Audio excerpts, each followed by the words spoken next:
नित्य स्वामी दर्शन 29 जुलै. श्री गणेशाय नमः. श्री गुरुदेव दत्त. पंडित नावाचा एक जन्मांध ब्राह्मण होता. त्याला देवाच्या दर्शनाची ओढ लागली होती, परंतु दृष्टी नसल्यामुळे देव जरी प्रकट झाला तरी तो दिसणार कसा हा त्याच्यापुढे प्रश्न होता. कुणाची तरी मदत घेऊन तो तीर्थयात्रा करायचा, देवाची नित्यपूजा करायचा. असाच एकदा तो जगन्नाथपुरीला गेला असताना त्याच्या कानावर स्वामी समर्थांची कीर्ती पडली. स्वामींनी अनेक जीवांना रोगमुक्त केले होते हे त्याच्या कानावर आल्यावर त्याच्या मनात एक आशेचा किरण उमलून आला. म्हणून तो एका साधकाच्या मदतीने अक्कलकोटला जायला निघाला.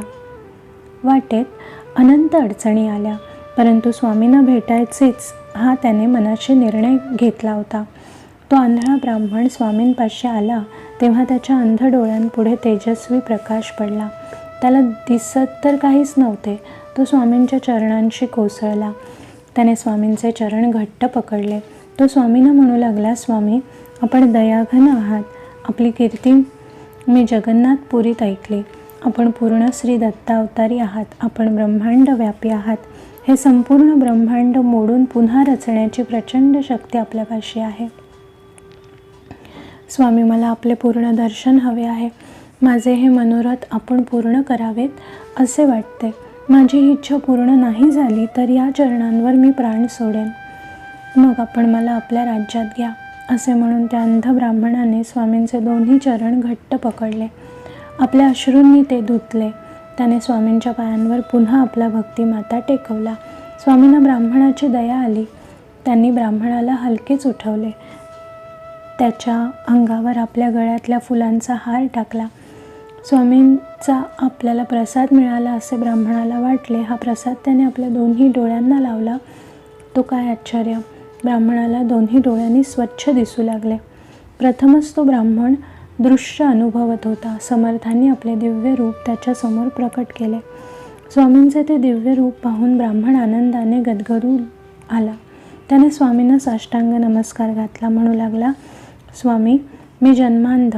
आपली कृपा झाली. मला दृष्टी मिळाली. प्रत्यक्ष परमेश्वराचे दर्शन झाले. स्वामी, हे चरण मी आता कधीच सोडणार नाही.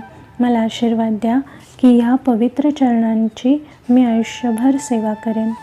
स्वामी मंद हसले. ब्राह्मणाला खूप आनंद झाला. श्री गुरुदेव दत्त. स्वामी विचार, भिवू नकोस, मी तुझ्या पाठीशी आहे.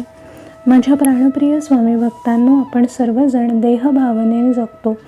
या देहाचा आपल्यावर एवढा जबरदस्त पगडा आहे की मीपणा सुटतच नाही. या विश्वात परमेश्वर व्यापून आहे ही भावना त्यामुळे खूप अंधुक होते.